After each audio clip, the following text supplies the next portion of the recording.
একটি ভারতের একটা প্রবাদ আছে, এই যে আমাদের একটি সান্ধ্যকালীন সংসদ চলছে, আমাদের মধ্যে একটি আলস্য ঝেঁকে বসেছে, আমরা একটু এখন বিশ্রামের একটা আগ্রহ সৃষ্টি হচ্ছে। এরকম একটা বিশ্রামের সময়ে এক ভারতের প্রাচীন ভারতের একটা প্রবাদ আছে। সেই প্রবাদেও একজন বলেছিলেন যে ঋণং কৃতা ঘৃতং পিবেত যাবৎ জীবন সুখেং কিবত, অর্থাৎ ঋণ করে প্রয়োজনে ঘি খাও তাইলেও সুখে থাকো, ঋণ করো ঘি খাও, পরের ধনে পুদ্দারি করো, ঋণ করে ঘি খেয়ে জমিদারি করো, তাও ঋণ করো। আমার কাছে মনে হচ্ছে মাননীয় স্পিকার এই প্রবাদটিকে সরকারি দলের কিছু সদস্য খুব সিরিয়াসলি নিয়েছেন, নিয়ে ওনারা ঋণ করো ঘি খাও তাও সুখে থাকো, এটাকে ওনারা এভাবে নিয়েছেন ঋণ করো ঋণ খেলাপি হও তাও নির্বাচন অংশগ্রহণ করো। মাননীয় স্পিকার, আমরা দেখলাম এই সংসদে আমরা মাননীয় অর্থমন্ত্রীর কাছ থেকে আমরা কোনো স্পষ্ট কোনো কর্মসূচি আমরা পাই নাই। কিভাবে ব্যাংকগুলোকে যেভাবে দলীয়করণ করা হয়েছে, ব্যাংকগুলোকে দীর্ঘ 17 বছর ধরে ব্যাংকের টাকা ঋণের নামে যেভাবে বিদেশে পাচার করা হয়েছে, সেই পাচারকৃত টাকাকে কিভাবে উদ্ধার করা হবে সেটার কিন্তু সুস্পষ্ট আমরা কোনো পলিসি পাই না। মাননীয় স্পিকার, আমরা গভর্নর সাহেবকে মাঝে মাঝে আমরা একটু আক্ষেপ প্রকাশ করতে দেখি, 4,80,000 কোটি টাকা বিদেশে পাচার হয়েছে, সেটাকে কিভাবে আনা যাবে সেটা নিয়ে আক্ষেপ প্রকাশ পর্যন্ত আমরা দেখি। মাননীয় স্পিকার, এই যে ঋণ খেলাপি যারা আছে, নির্বাচনের আগে একটা কমন একটা স্ট্রাকচার, 5 বছর কোনো খোঁজখবর থাকে না, তফসিলের আগে সেখানে একটু কোর্টে যাবে, কোর্টে গিয়ে ওই ঋণ খেলাপির উপরের এই অর্ডারটার উপরে একটা স্টে দিবে এবং 2% দিয়ে আবার রিশিডিউল করাবে, রিশিডিউল করিয়ে আবার নির্বাচন অংশগ্রহণ করবে বিভিন্ন জায়গা থেকে টাকা পয়সা উঠায়া, এবং আগামী 5 বছর আবার এই ঋণ নিয়ে কোনো ধরনের আর কোনো খোঁজখবর থাকে না। জনগণের টাকা নিয়ে এই বিলাসিতা বন্ধ করতে হবে এবং ঋণ খেলাপিদেরকে ঋণ খেলাপি বলতে হবে।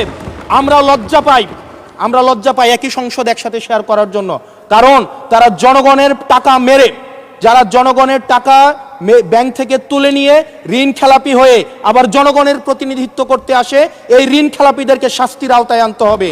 এবং তারা যখন সংসদ সদস্য হয়ে নির্বাচিত হওয়ার পরেও যদি তারা ঋণ খেলাপি হয়, এমন একটি আইন প্রণয়ন করতে হবে তাদের সংসদ সদস্য পদ যেন বাতিল হয়। সেটি শুধুমাত্র সরকার দলের জন্য না, শুধু বিরোধী দলের জন্য না, সেটি বাংলাদেশের উন্নতি, প্রগতি এবং সমৃদ্ধির জন্য সেটি প্রয়োজন এবং পরবর্তী প্রজন্মের কাছে আমাদের দায়মুক্তির জন্য এটি প্রয়োজন। মাননীয় স্পিকার, আমাদের যেই জায়গায় টাকা পাচার করা হয়েছে, অন্তর্বর্তীকালীন সরকার একটি শ্বেতপত্র প্রকাশ করেছে। এই শ্বেতপত্রতে দেখানো হয়েছে 28 লক্ষ কোটি টাকা হচ্ছে বিদেশে পাচার করা হয়েছে। 28-এর পরে কয়টা সংখ্যা হয় আমি ইংলিশ ডিপার্টমেন্টের ছাত্র, আর্টস ব্যাকগ্রাউন্ডে পড়াশোনা করছি, আমার মাথায় আসে না। 28-এর পরে কয়টা সংখ্যা হয়? 28-এর পরে না, 28-এর পরে 9টা না, এটাও হয় নাই। 28-এর পরে 28 লক্ষ কোটি টাকা বিদেশে পাচার করা হয়েছে। এখন মাননীয় স্পিকার, যারা পাচার করেছে তারা সদর্পে এখন হচ্ছে মাননীয় স্পিকার গুলশান, বনানী, ধানমন্ডি, এই দেশে এখন বুক ফুলিয়ে চলাফেরা করে। মাননীয় স্পিকার, আমরা দেখেছি অন্তর্বর্তীকালীন সরকারের সময় বসুন্ধরার পুত্র সুবহান দেশে ঢোকার সাহস পায় নাই, আমরা দেখেছি আনবির দেশে ঢোকার সাহস পায় নাই, কিন্তু এই সরকার নির্বাচিত হয়ে আসার পরে আমরা দেখেছি সদর্পে এই সুবহানের পুত্র, এই ধর্ষক দেশে ঢুকেছে। মাননীয় স্পিকার, অন্তর্বর্তীকালীন সরকারের সময় দুর্নীতি দমন কমিশন বসুন্ধরার বিরুদ্ধে মামলা করেছে, আমরা দেখেছি। এই মামলার কি অগ্রগতি হয়েছে সেটা আমরা জানতে চাই। আন্ডার টেবিল কোনো ধরনের সমঝোতা হয়েছে কিনা, যদি সমঝোতা না হয়ে থাকে তাহলে তাদের বিরুদ্ধে আইনগত ব্যবস্থা নিতে বাধাটা কোথায় সেটা বাংলাদেশের মানুষের সামনে প্রকাশ করতে হবে।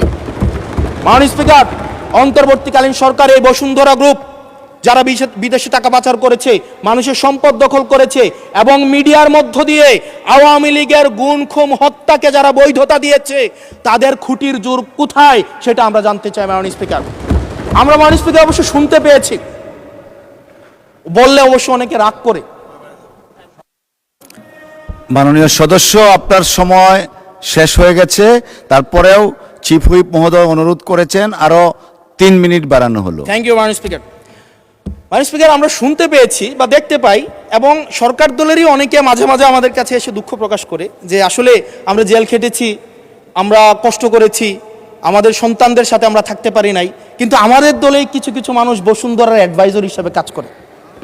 তাদের মিডিয়ার অ্যাডভাইজার হিসেবে কাজ করে মাননীয় স্পিকার।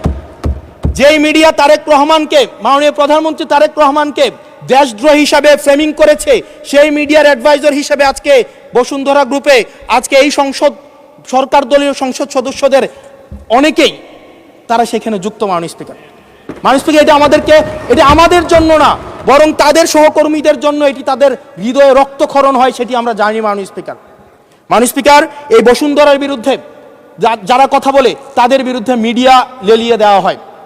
মাননীয় স্পিকার, আমরা যারা ঋণ খেলাপি, যারা ব্যাংকগুলোকে দখল করেছে, যারা গণতন্ত্র পথকে রুদ্ধ করেছে, গুম খুনের বৈধ, একটু ওয়েট করেন, সময় তো দিবে, আসতেছে, শেষ হোক। যারা গুম খুনের, আমি আপনাকেই বলছি মিস্টার হাসান এদিকে ইয়েস মাননীয় স্পিকার, আমি অ্যাড্রেসিং ইউ মাননীয় স্পিকার। যারা গুম খুনের বৈধতা উৎপাদন করেছে তাদের বিরুদ্ধে আমরা অন্তত বিএনপি থেকে স্ট্রিক্ট আমরা অ্যাকশন দেখতে চাই। মাননীয় স্পিকার, মাননীয় প্রধানমন্ত্রী প্রতিশোধ পরায়ণ হন নাই, আমরা সেটাকে ওয়েলকাম জানাই।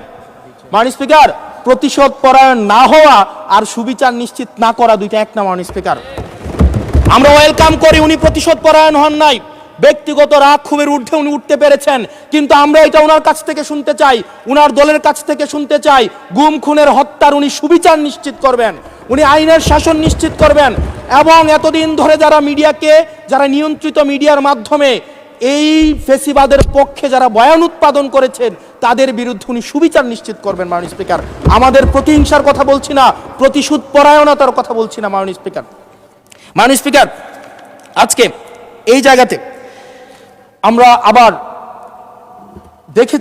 দেখতে পাচ্ছি যেটা আমাদেরকে শঙ্কার মধ্যে ফেলে, রাজনৈতিক প্রতিহিংসার রাজনীতি আবার শুরু হচ্ছে। মাননীয় স্পিকার, একজন সরকার দলীয় একজন প্রতিমন্ত্রীর বিরুদ্ধে কথা বলায় মিডিয়ার একজন সম্পাদকের বিরুদ্ধে মামলা করা হয়েছে। মাননীয় স্পিকার, এটা খুবই দুঃখজনক। ওনাকে জেলে নেওয়া হয়েছে একজন প্রতিমন্ত্রীর বিরুদ্ধে কথা বলায়। এবং মাননীয় স্পিকার, আমি আপনার প্রোটেকশন দাবি করছি, কারণ আমরাও বলতে ভয় পাই, কারণ আমরা যদি সরকারের সমালোচনা করি, কোনো প্রতিমন্ত্রীর বিরুদ্ধে কথা বলি, মন্ত্রীর বিরুদ্ধে কথা বলি, আমার এলাকার বাজেট দিয়ে বন্ধ করে দিবে না সেটার কিন্তু নিশ্চয়তা নাই। সেই কারণে আমাদের মধ্যে অনেকেই কথা বলার সময় আওয়াজটা একটু কম করে বলে। মাননীয় স্পিকার, আপনার কাছে অনুরোধ করি, আমার জন্য আমার এলাকার মানুষকে যেন বঞ্চিত করা না হয়। আমি এই সংসদে অনুমতি নিয়ে কখনো বিরোধিতা হয় না, কখনো অনুমতি নিয়ে আমি আপনার বিরোধিতা করতে চাই। অসংখ্য ধন্যবাদ মাননীয় সদস্য, আর দেয়া যাচ্ছে না, আপনাকে সর্বোচ্চ দেয়া হয়েছে, পরের বার please take your seat. Thank you. আলোচনায় অংশগ্রহণ করবেন, বসেন।